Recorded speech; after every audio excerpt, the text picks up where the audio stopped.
आज हम वेदों के रचना काल के बाद 4 वेदों में से सबसे पहले ऋग्वेद के सामान्य परिचय के बारे में जानेंगे। ऋग्वेद में 10 मंडल हैं और इन मंडलों में 1028 सूक्त है। कुछ मंडलों को परिवार मंडल की परिभाषा दी गई है। इस परिवार में द्वितीय से सप्तम मंडल परिगणित है। इस संज्ञा का कारण है इन सूक्तों का वंशानुगत क्रम से विभिन्न ऋषियों के साथ संबद्ध होना।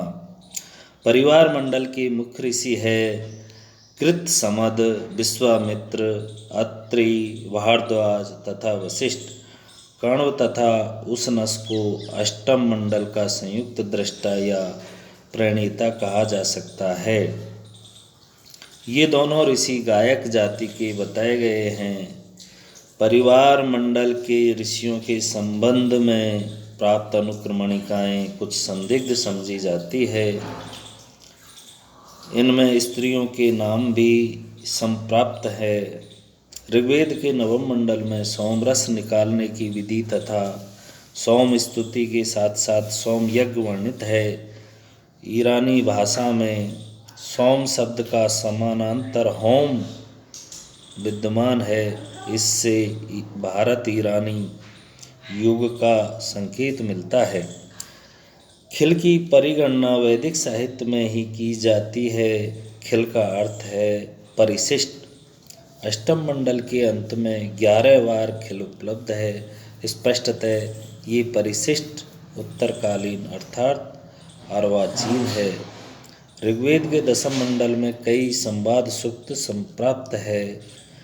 उत्तरकालीन लौकिक संस्कृत की बहुसंख्यक कृतियों में इन संवाद सूक्तों के कथ्य को आधार बनाया गया है। ऋग्वेद के इन सूक्तों से प्राचीनतम आर्य सभ्यता एवं संस्कृति की क्रमिक विकास स्थिति को जानना संभव है। सबसे पहले कृषि तथा पशुपालन। ऋग्वैदिक कालीन आर्यों का प्रमुख खाद्यान्न यव तथा गोधूम था। चावल की खेती बहुत बाद में की जाने लगी। सरस्वती नदी के पूर्व या दक्षिण में स्थित प्रदेशों का कोई भी उल्लेख प्राचीनतम सूक्तों में नहीं मिलता। सौंदर्य के प्रतीक कमल का भी इनमें उल्लेख नहीं है। इससे अनुमान होता है कि आर्यों का मूल निवास सारस्वत प्रदेश था और सैने भी पूर्व में गंग प्रदेश की तरफ और दक्षिण में विंध्य पर्वत की ओर बढ़ते गए होंगे। आर्यों का प्रमुख व्यवसाय पशुपालन था। गौ, वृषभ तथा अश्व प्रमुख पशु थे। अश्वों का उपयोग शकट तथा रथादि को खींचने और सामान ढोने में होता था। कृषि कार्य के लिए वृषभ उपयुक्त थे। गौ से दुग्ध, दधी, नवनीत तथा घृत प्राप्त किया जाता था। दुग्ध तथा घृत यज्ञ की प्रमुख सामग्री थी। गौ को ऋग्वेद में अग्नि कहा गया है। अतः पाश्चात्य विद्वानों का यह कहना असंगत है कि उन दिनों गोमांस भक्षण प्रचलित था।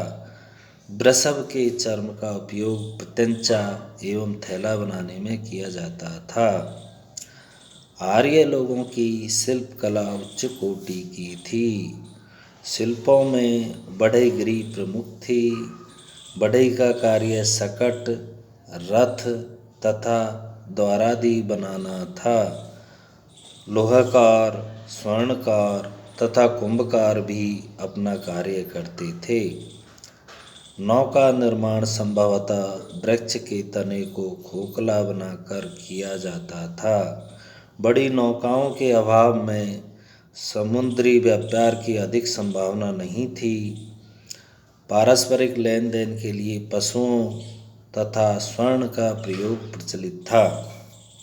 वर्ण व्यवस्था। ऋग्वेद में कर्मगत व्यक्ति विभाजन तो संदृष्ट है, किंतु वर्णगत विभाजन उन दिनों प्रचलित नहीं था। पुरुष सूक्त में प्राप्त ब्राह्मण आदि का उल्लेख उत्तरकालीन प्रतीत होता है। राजा के पार्श्व में पुरोहित की अवस्थिति और यज्ञ आदि कार्यों में उसके द्वारा राजा का सहाय लिखित है, किंतु पुरोहित के बिना भी हवन आदि संपन्न किए जाने का पता चलता है। नारी की स्थिति। सभी गृहस्थ प्रतिदिन गृह यज्ञ या अग्निहोत्र करते थे। इन कार्यों में पत्नी का योगदान अनिवार्य था। इससे समाज में नारी का पुरुष के समान स्तर आभासित होता है। उत्तरकालीन शास्त्रों तथा स्मृति ग्रंथों में नारी के लिए यज्ञ आदि कार्य तथा वेद पाठ निषिद्ध कर दिए गए, किंतु ऋग्वेद काल में नारी सामाजिक समारोहों तथा उत्सवों में पुरुष की ही तरह भाग लेने के लिए स्वतंत्र थी। ऐसे समारोहों में वारांगनाओं की उपस्थिति भी संभावित है। आदर्श समाज। ऋग्वेद कालीन आर्य अत्यंत सभ्य तथा सुसंस्कृत थे। यह धारणा मैक्स मूलर ने व्यक्त की है। ऋग्वेद में प्राप्त सामग्री के आधार पर आर्यजन प्रसन्न, संघर्षरत एवं सहज प्रकृति के थे। उनमें असभ्यता या नृशंसता के लक्षण दिखाई नहीं देते थे, अतः उन्हें पूर्ण सुसंस्कृत मानने में कोई आपत्ति नहीं हो सकती है। इस प्रकार से ऋग्वैदिक काल की सामाजिक स्थिति थी। इसके बाद में वैदिक ऋग्वेद में विभिन्न देवताओं की स्तुतियाँ की गई है, जिसका वर्णन आगे किया जाएगा। धन्यवाद।